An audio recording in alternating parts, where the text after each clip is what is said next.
Welcome back. I'm so happy. So happy. I'm so excited, I just can't hide it.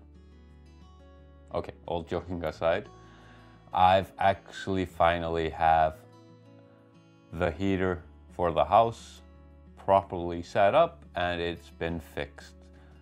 Finally. Yeah, finally. Considering the weather outside, yeah, it's perfect now here on the inside. I'm actually wearing a t-shirt, which is amazing because before it was fixed, I either had too hot or too cold. It was nothing in between. The system wouldn't settle, it wouldn't balance out. And yeah, I got a plumber and electrician over to fix it. But let me show you one thing first. This here is the heating element for the heater. So basically, electricity comes in here, this boils the water and makes the house warm. And I don't know if you can see it, but this is all rusted up, basically because too much heat was going through this and it was over boiling the water, making it way too hot. So at first, this was thought to be the problem, this element. So it was swapped out. But things didn't change. It was too hot, too cold still. And it was so loud, the system. And I mean extremely loud. After it's been fixed, it's like 20 to 30 decibels lower now. It's quite serene here inside because there's actually no noise, no sound. But the element that was swapped to is this one. Yeah. You can understand now, this isn't supposed to be like this. This is supposed to be straight. But yeah. This is amazing. This should never be. This should never have happened. But the electrician came over and the plumber and they swapped out the thermostat and the element. But let's go down into the basement and let me explain a little bit better there. If you watched this far along, how about hitting the subscribe button? I'm trying to hit 500. It would be awesome to be able to do that on this video. Just a couple away from it. So if you're seeing my videos and you like what you see, definitely hit the subscribe button. So I'm here in the basement one more time and actually talking about the heating in the basement. Yeah, like I said before, the element was quite destroyed and there was quite a simple explanation for it. So let me explain. Here you can see the heater itself. It's doing its job. It is heating up the house. Wonderful. It's actually doing its job. And as you could see, it was on full blast and has turned off because it has gotten the perfect heat, 60 degrees Celsius, which is it's set for. It works perfectly now. But before, when it wasn't working perfectly, yeah, this would shoot up to 100 degrees, even higher, considering the state of the element. This here would stay pretty high, and this one would be higher than this one. So I'm not even gonna ponder what the heat was gonna be here. And all of that because the original plumber who set up the system, who put in the pump, the heater and everything and connected everything, he did one fatal flaw. And let me see if you can spot it. The people with the OCD should be able to spot it.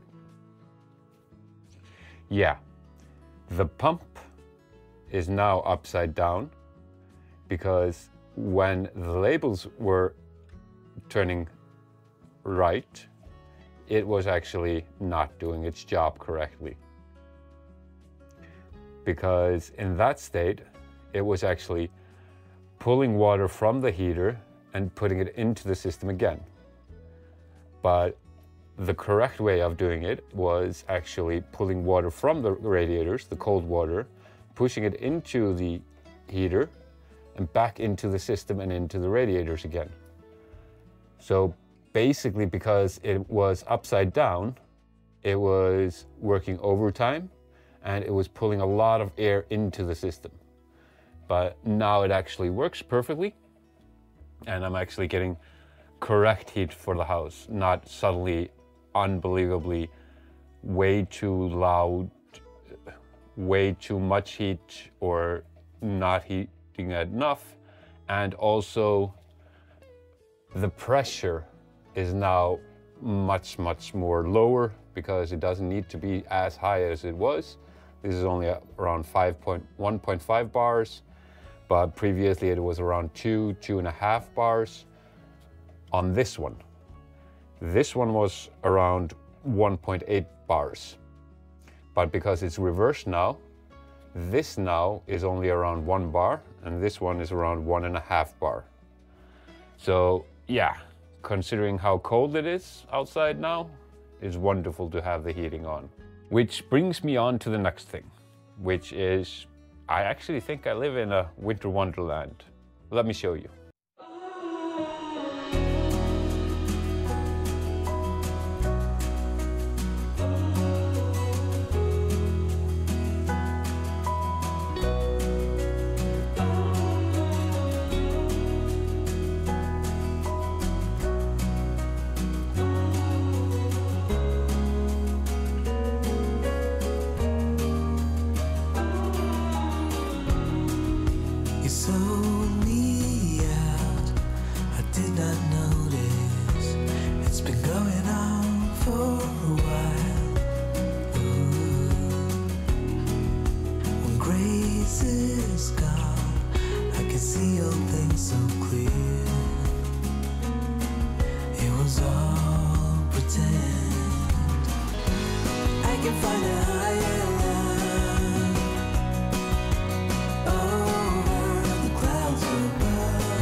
We've had just a tad bit of snow, just a tad.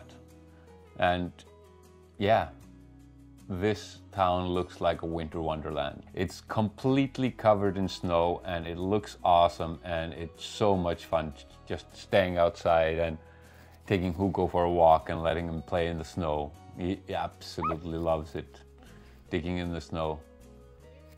Either that, he loves the snow, or he just loves to be outside. Just a little bit of both.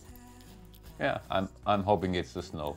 It does get a little bit cumbersome, the snow here in Flateyri, when you have to clean the car, which can take a couple of minutes, but it's okay. It's just one of very few drawbacks of snow. It was all pretend. You look back and I look back, we don't see the same thing. It's time that we just let it die. Oh, I can find a higher love over the clouds above. I can find a higher ground. I just have to reach past the sun. Because it makes everything so bright because of the reflection of the sun off the snow. And it brightens up everything, and everything looks so clean and beautiful with the snow on. And it's very interesting and fun to drive in.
And as you can see, it's absolutely wonderful. It's so majestic. It's beautiful. Well, it's kind of obvious that I haven't been using the car much, but at least I can walk to the store. It's definitely a winter wonderland here. I guess it would be nice if you could interrupt. It's a day like this. It's a day I really would have missed. It's getting real dark in here. Feels like I've been here. The snow is also dangerous as it comes to dangers of avalanches. Like I have mentioned in a previous video, there was a big avalanche here in '95, which was horrendous. So people aren't always at ease with the snow. I'm not gonna go deeper into the story. It's not mine to tell, and I don't think I'll do it justice. On a more cheerful note, I've made a self-discovery. I'm actually not the type to make videos on a very stiff distribution cycle. And that's why I'm just going to be publishing videos now that are more fitting to the timeline I'm working on for the past couple of weeks. Besides waiting for the plumber and the electrician to fix the heater, I've just been unboxing stuff and just putting it where it's supposed to be. And yeah, I have a lot of boxes, so it's gonna take a while. But I'm also gonna be working more on stuff that are bugging me now, because I'm at a place where it's cozy, it's nice, I have a proper heating. So next up, I'll be tackling the lights. Yeah, it would be awesome just to be able to turn off the lights instead of having to stand on the bed and unscrew the light bulb and re-screw it when I wake up. Yeah, I should do something about that one. But yeah, I'll hopefully post another video in a couple of days, or preferably in a week. But until then, just remember to like and subscribe so you can stay up to date what's happening. But yeah, see ya. But yeah, see ya.